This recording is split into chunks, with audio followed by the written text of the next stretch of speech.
Tucked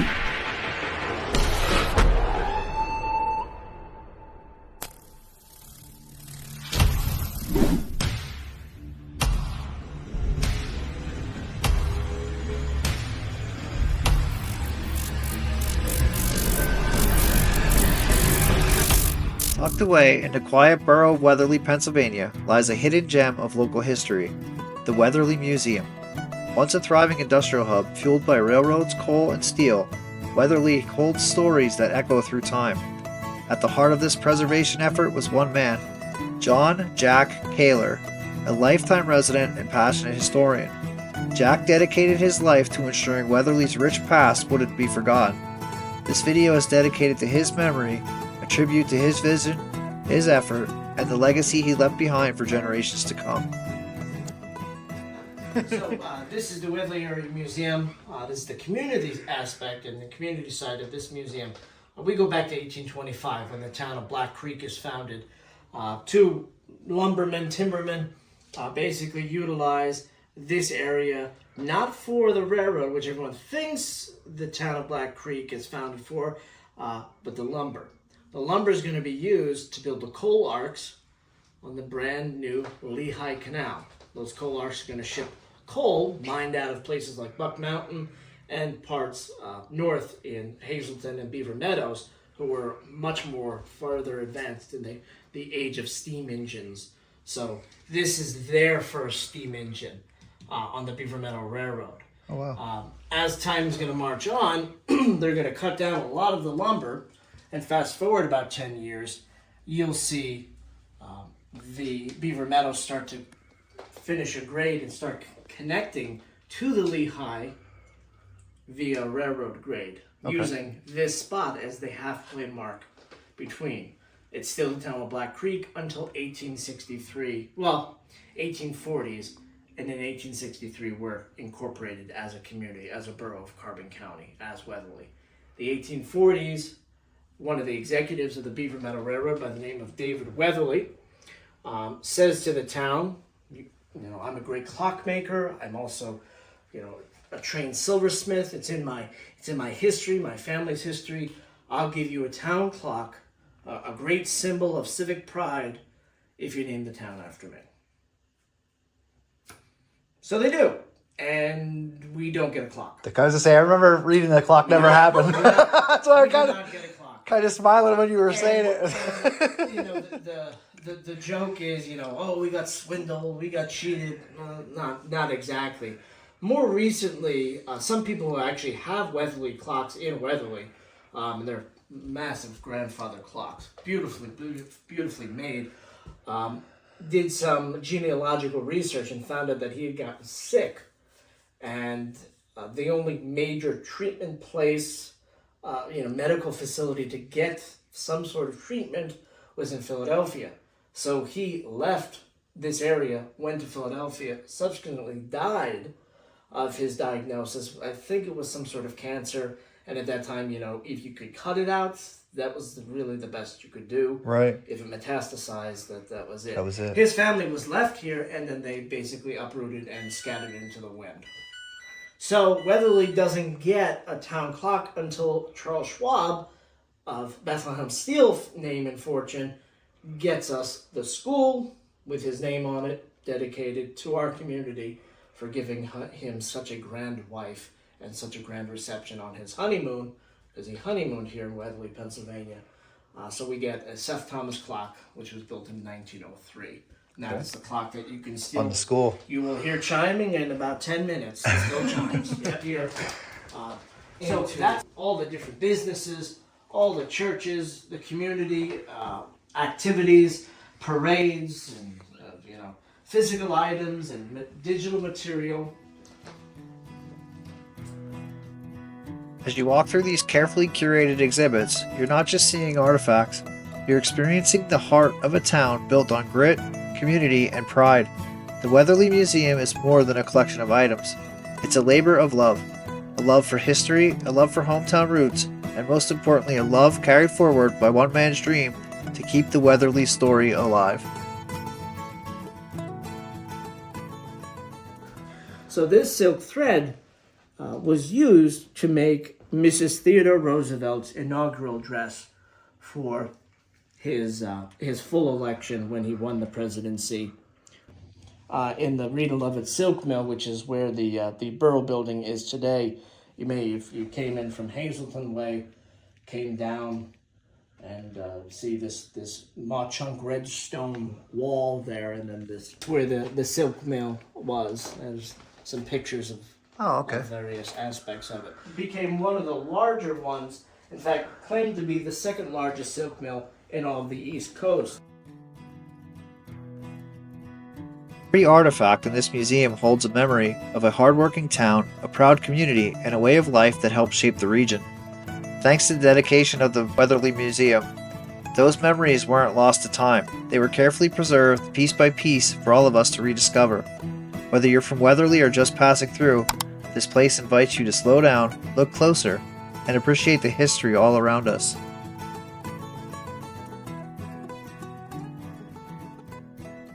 Graduated from the Schwab School. The colors, although the colors of Weatherly Area School District are orange and black, the colors are the senior graduation classes. So those are the colors that they choose. Way back, the eldest male member of the community, his name was inscribed on a silver band, and they were given that. It was Roland Olshafer, who was the last to hold the cane. When he passed away, they gave it to the next eldest male in Weatherly, and they said, "Oh, well, I don't want it." And they said, "Well, why not? This is a great honor. We've been doing this for almost 100 years. Why don't you want it?" And he said, "Well, it's cursed. Person to buy the farm," as they say.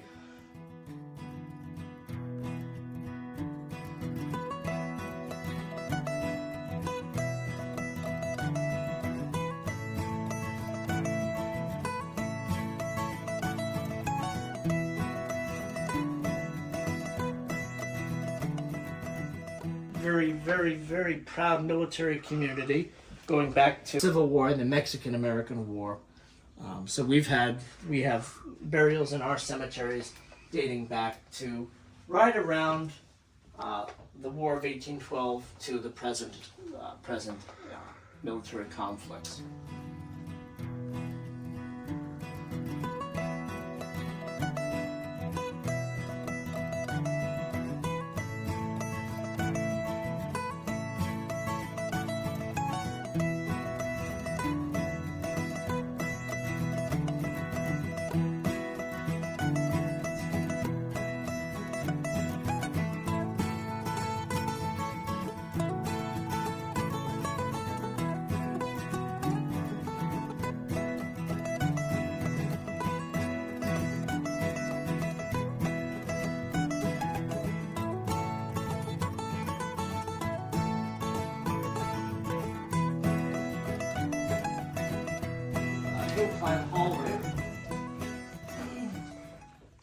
Good day to visit this section, I guess, huh?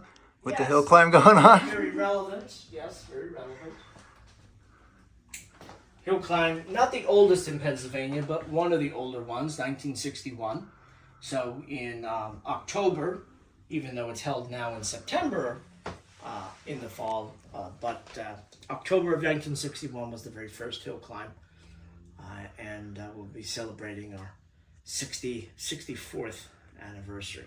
That is the very first program.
this is the room that most people come to see because, yeah, I'll toot our own horn. This is one of the largest collections, concentrated collections of Lehigh Valley Railroad history that you can find. Going back to the dates of the Beaver Meadow Railroad all the way to, Consolidated Rail Act, also known as Conrail, to, even Norfolk Southern running past us. That's who controls this line today. As I told you, the original, since you're a DNL, if I told you underneath that cloth there is the original newspaper print of the Mud Run disaster, would you believe me? I would love to see it.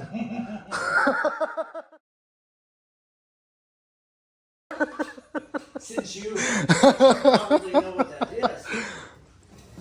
So Jack Kaler worked with DCNR to get a plaque for the Mud Run disaster. So today, when you go along the trail, you have to go down a little bit towards the lock. There's that plaque, and that was Jack loved that they wanted to make a plaque. There you go. That's it.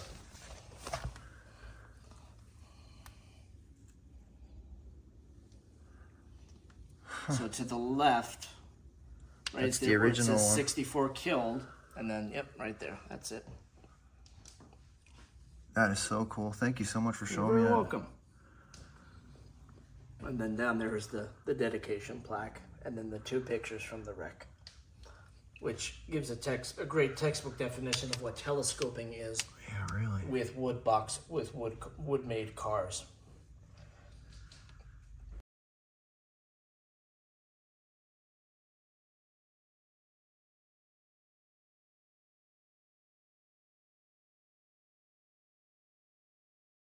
The three major industries that help Weatherly advance. You have the lumber, you have the railroad, and coal mining. This is built by the Anthracite Model Railroad Club, which is based in Hazleton. A beautiful layout. They absolutely do. I was there. Weatherly, downtown Weatherly. They have a beautiful downtown Weatherly, beautiful downtown Hazleton. They have the shops at Ashmore, which is quite impressive considering it only exists in distant memory now. There's nothing left of it. And it's now, controlled by where the old beryllium plant used to be too.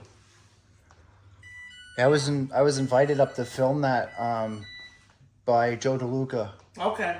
And I was amazed at the detail, and he showed a lot of it was done just by photograph, which I thought was really neat. The people who built the Weatherly stuff, they were from Weatherly too, so they took great pride in being able to do that. So this was won in a raffle, and when they found that Weatherly had won it, well, then they had to fine tune it to make it look more, to give some homage to Weatherly. So they put the Weatherly Herald sign on there, and really pumped up the Lehigh Valley.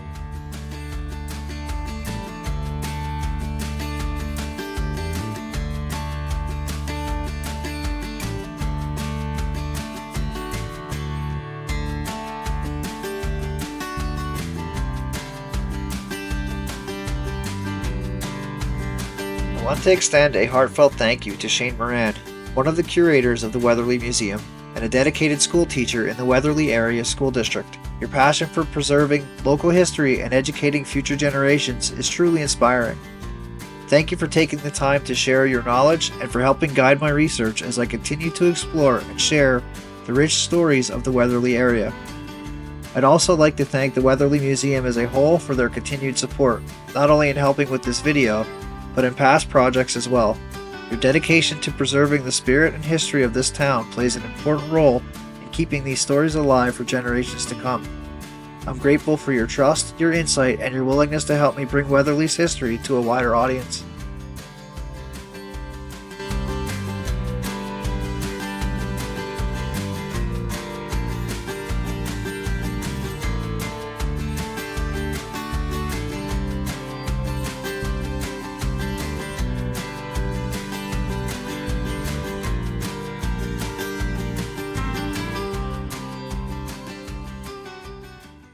Very well possibly. Philip Hofferger, who was a master mechanic for the Weatherly shops, designed this train, the champion, in this very room.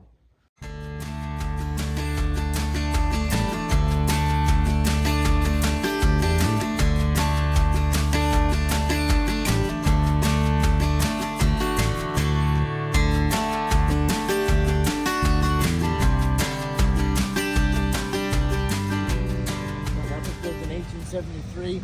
The building that would have been standing here is 1867. So they built, maintained, and then refurbished cabooses in that shop. Interesting enough, they would record every time the first snow would fall. So when you would walk in on the far right side, it said every snow, the very first snowfall of every season, up until that shop closed. An elderly woman came down and saw her husband's name, that he wrote it. He wrote that first snowfall, and that was like, this is 1908.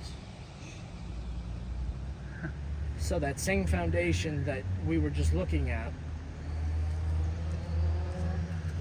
is this foundation right here. Okay. That is the base of the roundhouse. So the lot that we just walked through this entire building, and we were standing right about here. That building wasn't knocked down too long ago, was it? It was not. Nope. You can still find videos and pictures and structural walkthroughs and stuff like that.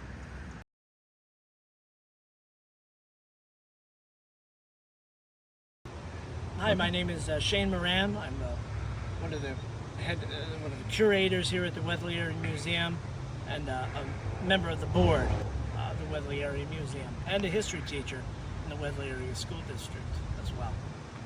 Very cool. Thank you so much, Shane, for taking the time to show me around. I greatly appreciate it. You're very welcome.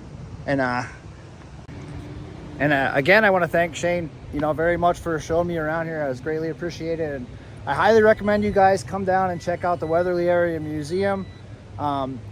It's fascinating. The history, the local history, the Lehigh Valley Railroad history that's here, the town's history itself, the ties to the Industrial Revolution. I highly recommend you check it out. And do you guys have a website link? We have a Facebook page. If you Facebook basically Weatherly Area Museum, we'll pop up in your search. It'll pop that up. Yep. Even if you Google it. Yep. Okay, I'll put a link to that down in the description. And if I can get some hours for you guys to share, I'll share those as well. Their hours are kind of limited, but highly recommend coming to check this out. And if you guys can get on their Facebook page, I understand they can accept donations through the Facebook page. So please do that. Take the time, show these guys a little bit of appreciation, and get down here and check this out. This video is dedicated to the memory of Jack Taylor, whose passion preserved Weatherly's past, and with sincere thanks to Shane Moran and the Weatherly Museum for keeping that legacy alive today.